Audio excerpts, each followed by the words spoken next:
الكل بيقول لي انتبهي مصر كبيرة وانتِ لوحدك. اللي بيعرفني مؤخرا انتقلت عشت بمصر هيدي الفترة من فترة قصيرة يعني، وصرت مقيمة حاليا بالقاهرة بس بالتجمع.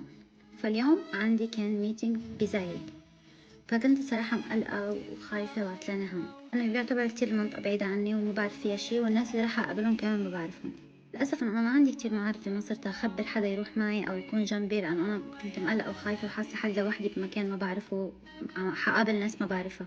فمن كل ما حكينا مع سواق الأوبر عم فهم وين بدي أوصل وين بدي أروح، عرف إنه أنا هون لوحدي وأنا رايحة أعمل ميتينج ومع ناس ما بعرفها وإني مقلقة، عرف مني يعني. فقال لي خلص ما تعطلي هم، بعتيلي لايف لوكيشن على رقمي عندك محل ما بعتيلي اللوكيشن، بعتيلي لايف لوكيشن خليه معي، وانا ما رح فل من زايد، رح ضلني بزايد، بس اعطيني وقت معين في حال انت ما رديتي علي او ما بعتيلي مسج بلش اقلق. قلت له بس انا هيك رح اعطلك عن شغلك. قال لي ما تعطلي هم، انت خلصي امورك، بعتيلي انه انت تمام انا بمشي.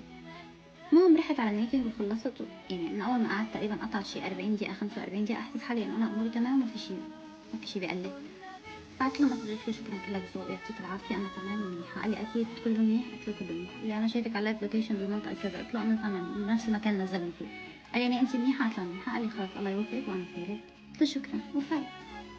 قديش لذيذ عن جد وحياة الله، يعني طالعة من بيتي ما بعرف شو بدي أعمل، ما عندي حدا أتصل فيه يروح معي، فقلت خلص تركت على الله. فسبحان الله الله بعت لي هيك يعني بدون مبالغة. وحياة الله ما في أجدع ولا أطيب ولا أهضم من الشعب المصري، وحياة الله عن جد.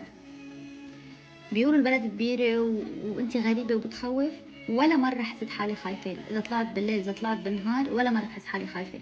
كل التكاسي بطلع معهم أول ما بيسمعوا لكنة غريبة بصيروا بينزلوني اكزاكتلي بالمكان، مش انه لا ما تقطعي الطريق، لا ما هذا حنزلك بالمكان، ما تعطلي هم، بدلوني ليكي فوتي من هون تطلعي من هون، ما تعطلي هم، مثلا صار في مصاري من هون اشتري شغله فلانيه من هون مشان ما يغلوا عليكي هون. كلهم صراحه شعب سوبر هيلبفul سوبر هيلبفul.